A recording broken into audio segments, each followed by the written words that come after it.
Hello, this is Greg Allison from Green Greg's Garden and Worm Farm, coming to you on the 23rd of September 2020 at the very closing hour of the day from the nation of Juggins, Niagara. Greg, what's Juggins, Niagara? What's the nation of that? Actually, it is the Eastern American black walnut. And as you might recall, I actually did a video from here a couple days ago from this tree. And I talked about how it makes its very own country out here in the woods, in the wilderness. Basically, these trees are allopathic. They put a toxin into the soil that changes the local ecology so that their direct competitors don't grow up where they're at. But interestingly here, there's quite a few other things that are growing. And it's just like a little green patch. Sometimes you find the opposite around Juggins, Niagara, or Eastern American black walnut. Now there's also a Texan version. So what I'm going to tell you about is I'm going to talk about 5 key uses for this. And I'm going to talk about, well really, yeah, I might even say 5, yeah, okay, we'll talk 5 key uses. 5 key uses for the American black walnut, the Eastern American black walnut. There's also a Texas variety, but this variety does reach from central Texas up into Ontario, actually, in Canada, the southern part of Ontario, just north of Lake Erie. There's some up in the Ottawa Valley, but those are probably transplanted. We're talking natural range. It goes east into Georgia, but it don't go to the Atlantic coast of Georgia and South Carolina. It covers North Carolina, south in Florida to Apalachicola, Peninsula, basically in the panhandle of Florida. That's its natural range.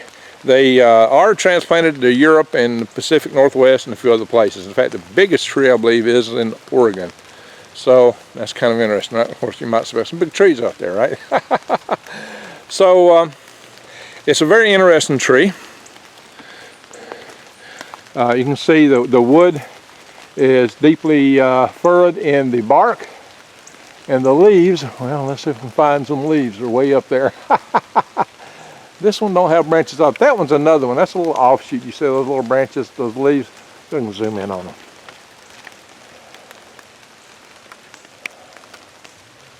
There you go. That's what the leaves look like. That's the leaf pattern on American black walnut. That's a little offshoot plant. And looks like we got another one over here maybe. And we'll look up here and we might see some nuts hanging from the tree. I saw some a minute ago, a bunch of them. So I'm going to zoom in on some. There's still a bunch up there. I'm not finding them at the moment, but I'll come back to that in a minute. Oh, I was just looking at a bunch a few minutes ago. Alright. It's getting dark. Aha. There we go. That branch right there's got a whole bunch of nuts hanging. You see them? Still hanging from the tree. Now, let's talk about this tree. There's many uses, and it's raining. Oh, by the way, yeah, my lens is getting wet. We are out here standing in the rain of the tropical storm Beta. Beta be here. But it doesn't feel quite tropical. It's kind of cool today. It's been cool the past couple of days. And this is the first full day of autumn. No, it's the second, yeah, first full day because it's 22nd was a transition day. So what we're going to talk about here, though, is that this is an interesting tree. It has, like, one thing, it's got a really deep taproot. It bears after it's 4 to 6 years old, but it really is good for crops, full blown bearing at about the age of 20 years. But it lives about 130 years old. So before we get into the uses, I want to say this. I'm going to talk about the 5 uses. I'm going to say, if you're not subscribed to my channel, please subscribe and bang the update notification bell and click all. That way you'll get the notifications for my videos. And if you don't, do check back once or twice a week because I do post fairly frequently. And you can really support my channel by clicking the links below or going to prepwithgreg.com. Prepwithgreg.com. We got a special. 4 weeks of 25-year long-term food storage food that lasts that long. That's 2,000 calories per meal per day per person. So that's one person. And you get 3 meals per day. Breakfast, lunch, dinner. And you get you know, some desserts and drinks, so it's really good stuff. And it's highly portable and a little easy to carry buckets. Can't beat that. And $100 off. It's a great discount. The prices are low considering what you're getting. Right now, as I speak, last time I looked, it was $197 with that $100 off discount. And that's excellent for 25-year-long storage food. Wow, you better get it while the getting's good. I'm expecting prices to go up and shortages to increase. The world's getting strange today. You better think about it. So, also, go to True Leaf Market and get your heirloom seeds. You need to garden. Buy lots of seeds. Buy them now while you can get them. You don't know if you can get them for long. We might mention that later. But anyway, so what are the uses of the black walnut? 5 key uses of the black walnut tree. Okay, one, of course, is food from the nuts. Yes, the nuts are, let's look at the nuts. We'll talk about the nuts. We'll find some here on the ground. There are some on the ground. I'm just seeing some. Here we go. Here's a green one. It's just starting to turn black. And what you'll see is they have a husk on them over the nut shell. Quite a husk here. And this husk is useful. We'll talk about one of the other uses for that in a little bit. But the main way to get that husk off is to roll it on a hard surface, not this ground here. But roll it, and you will find that in the plants where they harvest these things, they have to have tires on metal grates to roll them, like car tires. Here's one that's already older, coming apart. If you were to break it apart, you would discover, I'll probably get the stuff all over. There's a nut shell down in here. And I don't want to get too much in this because it gets dye all over you. It'll sting you. But there's a nice little nut shell down in here. I mean, if I want a little further gone, because that stuff will get on me. Look, see my fingers there? That stuff will sting you good. That's an older one. Ah! Yeah, well, that one's rotted out. It must be last year's. That's a tiny one. The tiny nutshell. That's not one. They're usually about, nutshells in them are usually about that big around. They're pretty good size. And what they'll crack them, there's a rock. If you find one and you got a hammer to crack it, what you would do is just assume that's the nutshell itself, is take the pointy end and set it on top and hit it with a hammer. One blow in the middle. There we go. This one's coming apart real easy. This is an old one, probably rotten. Probably last year's. That's a small one still. Yeah, walnuts are usually bigger than that. Now American black walnuts, what are they good for? They're not as meaty as the English walnuts. So some people prefer the English walnuts just because they're easier to shell and hull, typically. But these are far more flavorful nut. And that's why they're prized for ice creams, cakes, cookies, brownies. You know, people use them in their salads. They eat them with fish and other meats. They're great with all kinds of eats. Yeah, I would rhyme, right? You never hear me rhyme. So just remember that the nut is, you can get it out, you can work it. They do industrially process them. The main plant where that's done in the United States is in Missouri. Most of your commercial black walnut in the United States for ice creams and such comes from Missouri. And nothing better than black walnut ice cream, right? Yes. So, and it's very healthy for you too. It's a very healthy nut. It's good to fight blood pressure. It's good for all kind of cardio functions and kidney. So the nut is good for you. The English walnut, I think it might challenge your testosterone, if you know what I mean. So be careful. But it has a lot of really good uses in the area of regulating blood pressure and for cardio health. And that's big. That's really big. And you'll find out on the websites. That's pretty much a certain. So even the doctors don't fuss with that. But like in all things, hey, do not ever eat anything in the wild if you don't know exactly what it is. If you don't know for sure, check with the expert first, because there's a lot of good things in the wild that are good to eat and good for you, but there are a lot of things that make you sick and kill you. So let me go on and talk about some of the other good uses. Well, there's another food use, and it's syrup. Yes, you can tap this tree and hang buckets from it, just like a maple tree. And you can collect the sap, but you can eat directly, or you can boil it down to make a syrup, or even a sugar maybe. So this tree, this is a big one. You can hang a bunch of buckets on this and have some nice syrup from it. And that tree is pretty old, I would say, fairly old. They grow fast though. They grow a lot faster than most taproot trees.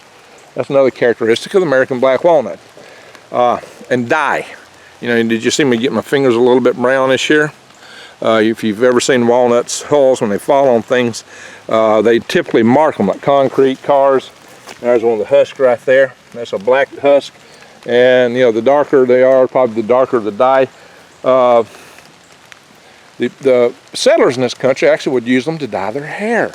Did you know settlers dyed their hair? People back in the colonial days were dyeing their hair? Yes. And they used black walnut. Of course, if you're blonde, that might not work as good. But you know, because, hey, my hair don't need dyeing. I know people far younger than me who have gray hair. But I'm not old, just by the calendar. I'm very young. Hey, my dad almost made 100, you know. And he lived to be, you know, just a couple, he lived to be he died on the 20th of March. His 99th birthday would have been 11 April. He was just no time shy of being 99, and he lived by himself the whole time. He still cooked, cleaned, drove a truck, pickup truck, and that spring, the year he died, he was mowing his own yard. Go figure that. So yeah, that's pretty good for 98, right? So I hope I got a year or two on me. Hope I can do nearly as good as him. You know, maybe if I adjust my lifestyle there a little bit and go more to my gardening and stuff like that, and eating my own stuff, hopefully I can live a long time. That's what he did, by the way. He grew his own food. That was his secret. Gardening. So what else is this good for? You can dye clothing from and fabrics from the walnut husk, and in fact, the Confederate soldiers in the war between the states were known to do that because they were kind of poor in clothes, so they made their own uniforms, and so they all had the same kind of color uniform instead of the Confederate gray. Most people thinking most of them had butternut brown, which was actually from walnut husk. It was kind of a yellowish brown color, and that was the color of the Confederate soldiers, at least most of them. Maybe the officers might have done a little better than that, but maybe not all of them. So you see all these pictures of men in gray, not really that historical. Maybe early on in the war, but a whole lot of them were butternut. You know, they dyed their clothes with the color of the walnut husk. So what does the walnut have for dyeing in it? It has, it's got juglone, it's got, what do you call it, plumbagen, and tannins. And so the tannin is used as a mordant. The mordant is used to set dyes. So not only do you have the dye, but you got the set too. You know, old timers, and my dad used to talk about people dyeing fabrics and clothing in black walnut husk when he was a kid. The old ladies would take those old big old witch's brew type pots, which a lot of people think they are. Wash pots is what we call them. And they would basically get that boiling and put those in there and dye them, you know, with that. So what I like about walnut is the wood. I love the wood of walnut. Walnut makes a really dark wood. Really dark brown. It's straight, it's easy to work with. It's kind of like working cedar. I prefer walnut over cedar personally. It makes beautiful rifle stocks. I had my first Hawkins rifle from a black walnut stock. I've got a couple of those today, but you know, my first one I made myself, and I got to finish it out. I really enjoyed that. I enjoyed working walnut. I've used walnut in other woodworking projects, making clocks and stuff. I love black walnut. It is a beautiful wood to work with, and it is so beautiful when you finish it. It's very prized as a wood. You know, a tree like this is worth a little money, by the way, for wood, if you sell it in the right place. Not to the regular timber guys, they don't use it, but for the shops and cabinet makers and things like that. It's such a lovely wood. Now, one of the other uses that I use them for, the long straight stems, when you find them reaching the ground. This one don't have many reaching the ground. There's some out there I can see, some are kind of straightish and long. See those? That's what I used to make my corncob pipes out of when I was a teenager. And I got two corncob pipes that are, well, one of them got stolen from me in moving. The mover stole it. But I had two that was 3 foot long. I still got a stem. You probably saw me smoking a corncob pipe in my private property video. I'm not going to check that one out. My video on private property, I showed them my corncob pipes. So Another use for the black walnut is industrial. Now for industrial uses, black walnut, they take the actual husk of the nut itself and they grind them up, and they use them for sandblasting when they need something not as gritty as sand. And they're used to clean jet engines and for a lot of different uses. So they are using industrial uses. I have seen people taking the dust from black walnut and using it to mold into plastics to make beautiful plastics for plastic collectibles that you used to see for sale back. It was real popular back in the 80s and 90s. I guess mainly in the 90s, back when people collected such things. I don't see too much of that anymore. But once again, this is the country of the black walnut right here. Jugglin's Niagara. Many of you may recall I just did a video a couple of days ago talking about covet not thy neighbor. I did it from right here because this is like its own country, and I talked about the need for people not to squash other people's needs for independence, why people should not be trying to dominate each other, that you do not own other people, that you have no right to that. So, and look at these big grapevines here. Big gnarly grapevines out here. I love them. We'll walk over to them in just a second. So, that is the video that had Gollum on the cover, in which I opened it up by saying, "My precious, you are mine." I've had quite a few people tell me they had either a cup full of coffee or some liquid in their mouth, or a mouthful of food when they saw that, and they had some issues spitting it out. Anyway, once again, here are the black walnuts.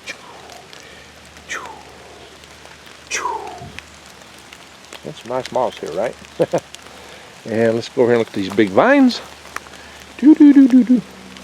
There's a woodland grass, and I'm getting my feet really good and soaked out here walking around in this stuff in the rain. It's going to rain harder tomorrow, so I thought I'd bring you this today. Nice big grapevine. And by the way, in case you don't know, grape leaves are edible. Lots and lots and lots of edibles out here in Mother Nature. So I do implore you once again, subscribe to my channel, bang that notification bell. Go to prepwithgreg.com. Also go to True Leaf Market. I didn't emphasize that one enough. True Leaf Market has where you can buy heirloom seeds. Heirloom seeds are the kind of seeds that you need to have to plant and regrow the same plant. Open air pollinated kind of seeds. That's what you need, because that way you get back what you started with. Here's a little cedar. We don't have a whole lot of cedar. There's a couple of them right here. There's a cedar, there's a cedar. This is not cedar country here, but you get some of the hilly areas or more limestone, you get more cedar, I guess. But yeah, when I was a kid, maybe one reason I have so many cedar trees around here, people probably cut them for Christmas trees. There's a little maple. Too bad it's little. As you know, you can also take maple and use it to make syrup. Or you can eat the inner bark of maple. Of course, you can eat the inner bark of all these pine trees too, right? Did a video on that. I've done videos on wild edibles. I mean, hey, there's tons of food right here. If you watch my channel, you should not starve. If you starve, don't blame Greg Allison, because I've shown you how to eat all kind of prolific stuff that grows out in the wild, well, especially here in the southeast. And maybe I'll do more other regions of the country. Not too distant future. I do have a stake in Arizona right now, as some of you may know, and I'll be back there before too long. So once again, I say subscribe, bang that notification bell, go to True Leaf Market. You need those heirloom seeds, and you may not be able to get seeds for long. That's why you need to go get them now. They may not be available long at all, so take advantage while you can, especially if the grid goes down. Buy enough for you, buy spares, maybe put some in a cache if you can, buy enough for your neighbors so they won't eat you up. Anyway, all right everyone, I want to say a very hearty thank you for watching. I'll end the video before it gets dark. Thank you for watching, and again, we'll part with a distant shot from, I'm trying to scan slowly because I'm too scanned till that tree in the distance back there. You see it? Beautiful. American, Eastern American black walnut. Beautiful, beautiful, beautiful tree. Look how gnarly it is. Isn't it just majestic? Anyway, once again, Thank you for watching.